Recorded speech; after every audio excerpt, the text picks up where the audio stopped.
You know, nothing seems to bother my wife more than finding beard trimmings in the sink. These little guys are harder to get rid of than ants at a picnic. They never all go down the drain, and if you try to wipe them up, you just end up spreading them around.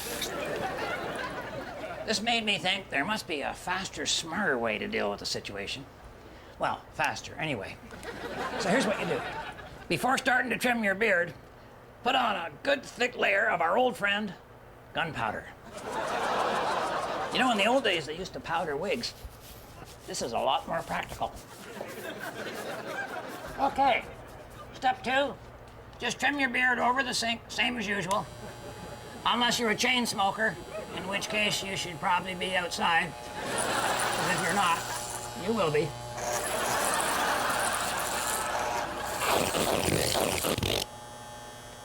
Don't hate me because I'm beautiful. And now with one last easy step, you'll not only please your wife, you'll whisk her away.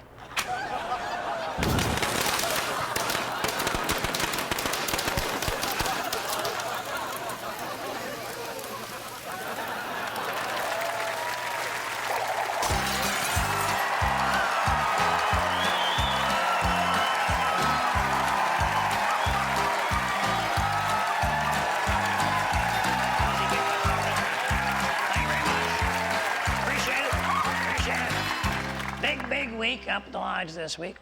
A big hairy thing was spotted up near Rock Reef Point. Oh, no. It was a Sasquatch or a Bigfoot, that kind of thing. But nobody got a picture of it. So I'm gonna try and capture it on video. I don't want to say anything till I have proof, otherwise I could end up with a Bigfoot in my big mouth. Uncle Red, Yeah. Uncle Red, somebody stole my video camera. The video camera, somebody stole my video camera, which is very weird because I hit it like you told me to. Yeah, but you hit it where I told you to. Just give me that. You want the whole thing? Yes. I'm gonna need it back though, Harold, because I want to do a little videotaping. Have you ever seen a Sasquatch? Not Yeti. right? No Yeti. What? You're wasting your time. You know, there's no such thing as a Bigfoot. Hey, I used to think there was no such thing as a big goof. And look. Did you know they're offering a $20,000 prize for anybody who can catch one of those animals on camera? Eh? Wow. I figure if we work together, you know, we could both win. Wow, we'd each get like $10,000? I was figuring I'd get the 20, you get the camera back. You know, so. Well, I guess. Yeah. Oh, I'm just kidding, I guess. Yeah, okay. Yeah. You know, well, everybody's going to be looking for that Sasquatch, you know. I mean, you're going to have a plan. Well, that's why we need to be a team, Harold, eh? Because 1.5 heads is better than one. You and me, a team, Uncle Red? A team, yeah. Wow. Yeah. That'd be great. Yeah. I'll be the cameraman. Okay, what'll I be? The bait.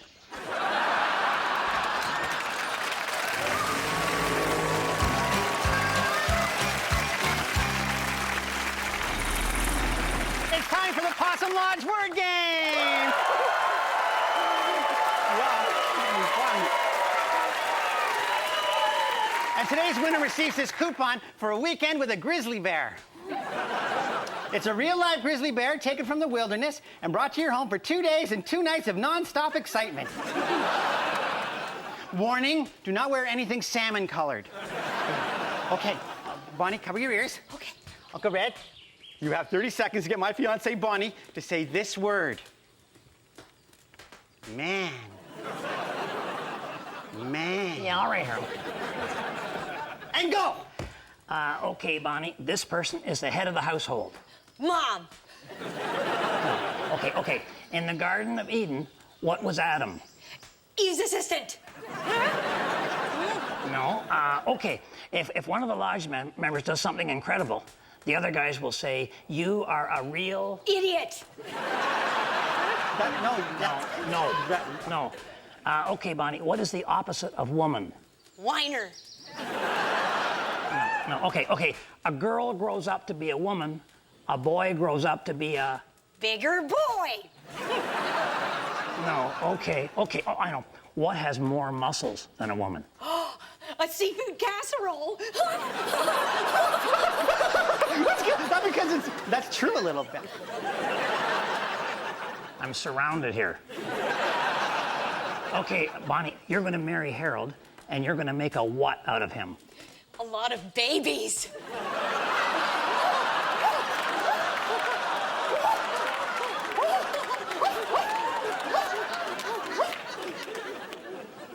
Uncle Red, you're almost out of time.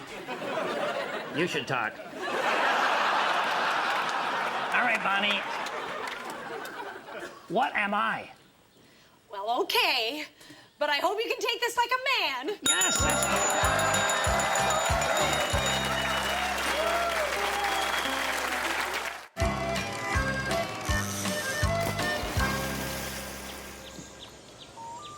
You know, I saw something the other day that made me start to think that maybe I'm a loser.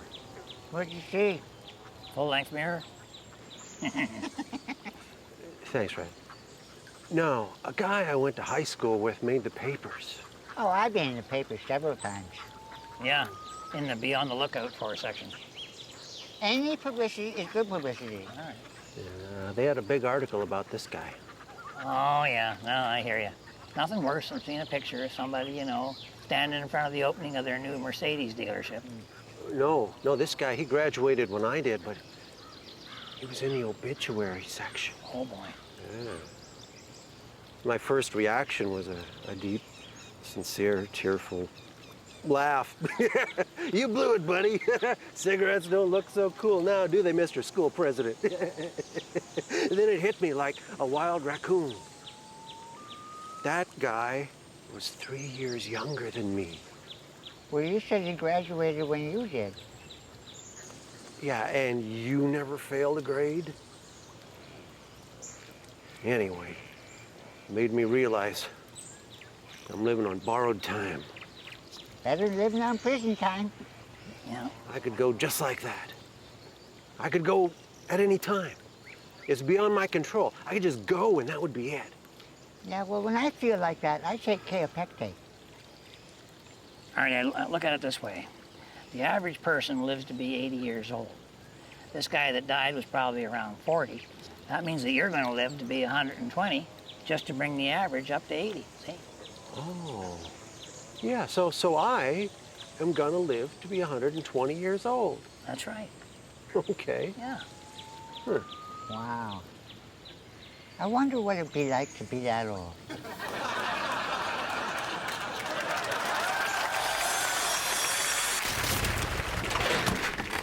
You know, for the past few years, I've been taking a lot of grief about driving around in a gas guzzler. Now, to me, it was all talk, but then I filled up the tank the other day, and it cost the same as what I paid for the vehicle in the first place. Of course, Junior Singleton says, look at the bright side. A full tank of gas doubles the value of the van. But when I want the bright side, I don't go to Junior. So today on Handyman Corner, I'm going to build an energy-efficient car that's going to save me money and make me look smart.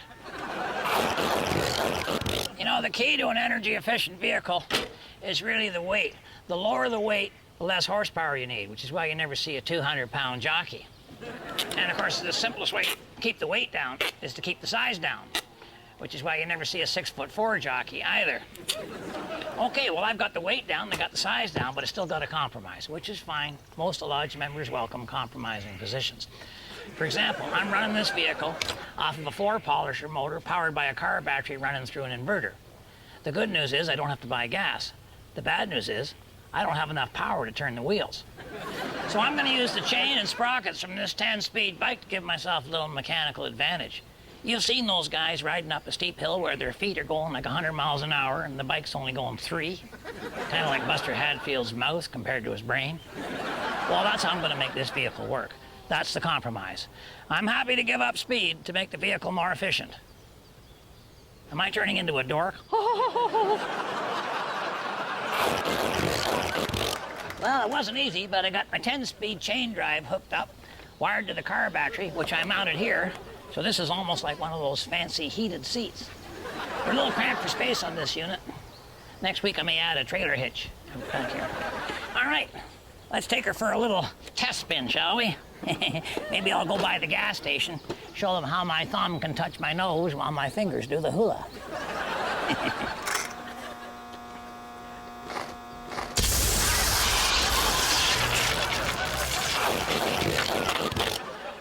bit of a rethink. The battery was adding too much weight, so I got it out of there, and I'm replacing it with this solar panel. Then I needed somewhere to mount it, so I got rid of the car body, stuck on a doghouse. Okay, sure, maybe it's not as aerodynamic, but at the speed I'm going, it's not really going to be an issue. Bernice is going to love this. No more speeding tickets, and the solar panel means I always have to get home before dark. So remember, the women don't find you handsome. They should at least know, hey buddy, we traded.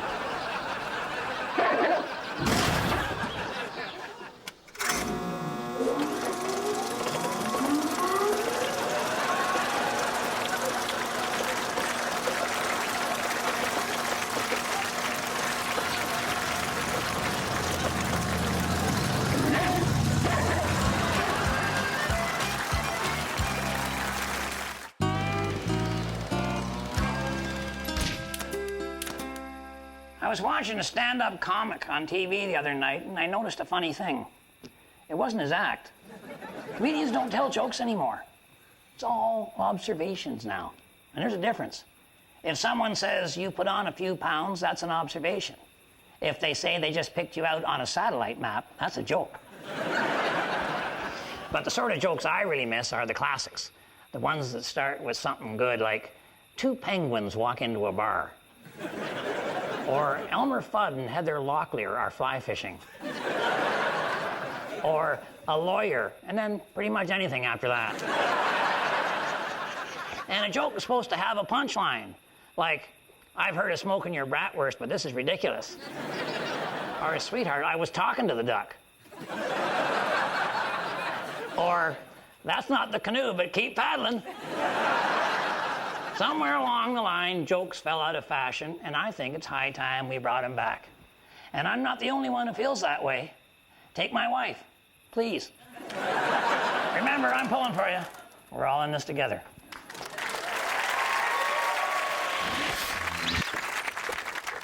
Well, Harold and I are good to go with our Sasquatch hunt, even though we're really getting razzed about it. The guys are asking me, are you going to walk or ride a unicorn? But you know, 30 seconds of video makes a huge difference. Ask Paris Hilton. Harold, are you dressed yet? Coming! Yeah, I'm just the cameraman. Harold's the star.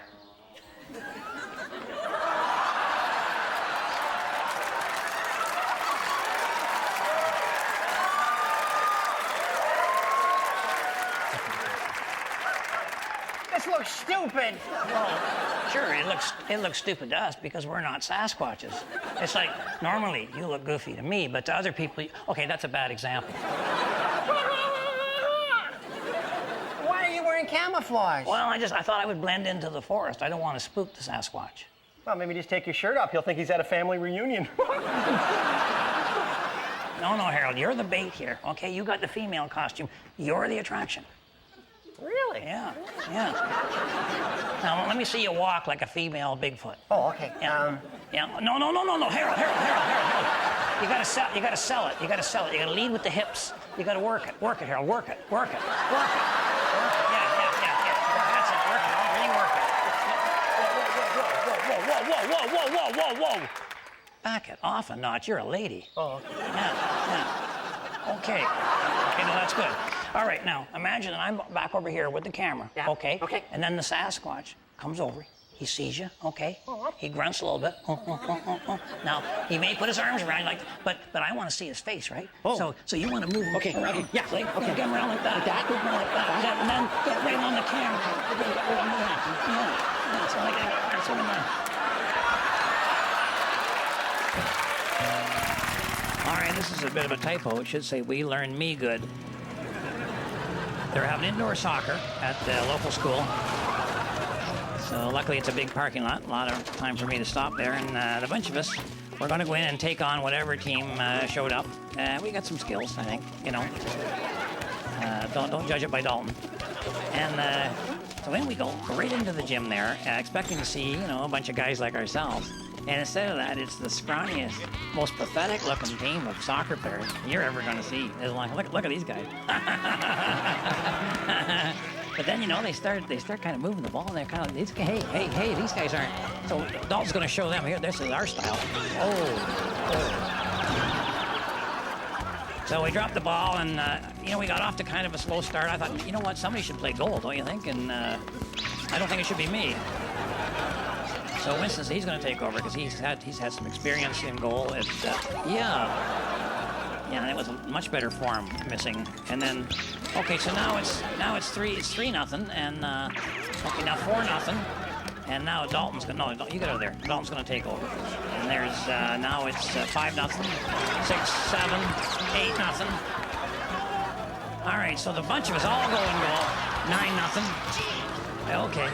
So now Mike decides he's going to stay in goal. We're going to get a little more. The best defense is a great offense. So now where's the ball? Where's the ball? Oh, there it is over there. And they take it around, But Mike has a great move under the shirt. No, what? I don't see any ball.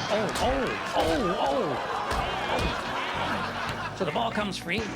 Winston kicks out to me. I kick over to Dalton. I'll put it in, Dalton. No. So now we have to chase the ball down the hall. I think the cafeteria's over this way. And yeah, absolutely. So we get in there, and this is like having 20 more chairs on your team. So we get it out of there, and it goes down the hall, and we go this way, and I think there's a wall at that end of the hall. Yeah, there is.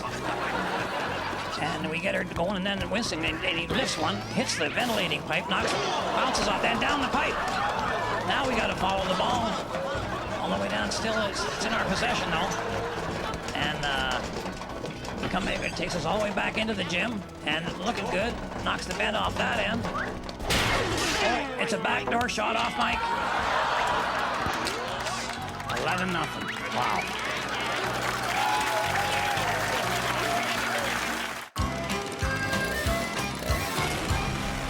There's always a big premium on waterfront property. You know, the cottage right on the beach will be like 40 grand, but you can buy the one across the street for 500 bucks.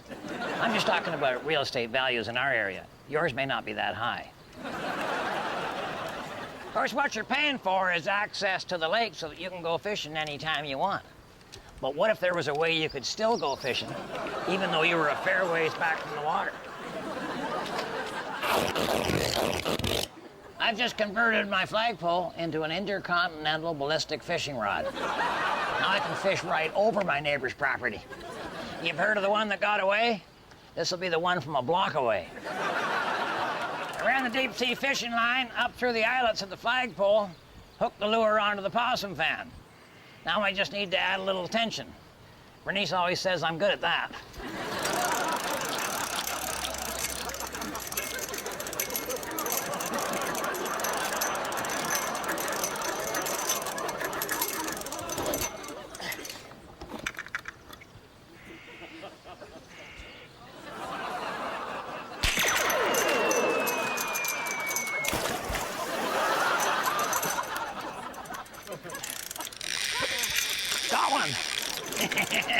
Drag it right past those rich lakeside cottagers. Drag my fish right past their snooty noses. God, they have cats. Well, that was ridiculous. What a complete moron he is. No, I don't think you should judge people, Uncle Red. Oh, yes, you should. You should judge people, Harold. If you don't, you end up spending your whole life hanging around with idiots. Yes, but so do they. So we're out in the woods, right in the deep spot, right where the Sasquatch was seen before. And I got the camera all set up. Harold's sitting on a log, and honestly, Harold, you look good. Well, you know, I tried. I know. You know, did you like the way I was sitting? You know, I was sitting like I was really sitting good, right? Because I try to be a little coy, a little naive, you know? I'm available, but not. You know, like that's the other time. Yeah.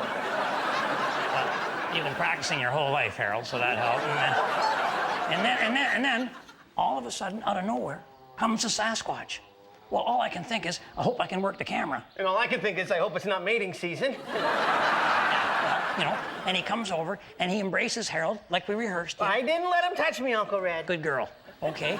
And then Harold works him around, you know, so that I can get a full frontal. And what do I see? It's not a Bigfoot. It's not a Sasquatch. No, it's Buster Hatfield. Buster Hatfield in a hairy costume. Hairy costume. You know, making Harold and I think we can pick up an easy 20 G's. All we got was a handful of fun fur. Yeah, I mean, you should have seen him. He looked really stupid. He would look goofy is what he looked like, that guy. Harold, don't ever move into a glass house. Okay. Oh, meeting time. Yeah, you go ahead, Harold. I'll be right down, okay? Okay, Yeah, all right. there you go. Work it, work it, work it. So if my wife is watching, I'll be coming straight home after the meeting. And you'd think after spending a whole day with Harold in that costume, I'd be tired of seeing a lady bear. But apparently I'm not.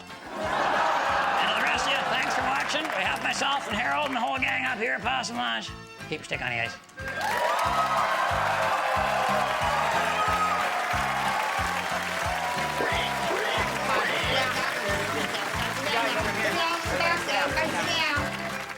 All rise.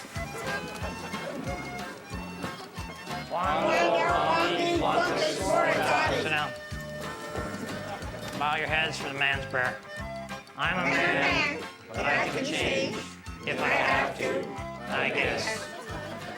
Okay, Buster Hatfield, I see you back there. Stand up. Stand up. All right. Man, Buster's going to give us a big apology in a minute, but before he does that, I think we all have to be mature enough to admit there is no such thing as a Sasquatch. Okay? I mean, it's a figment of our imagination. And it really has nothing to do with any type of reality. And I think, it's part of growing up. And, when you're a kid, fine. You think there's things like fairies, and, well, there are fairies, but but a Sasquatch, no.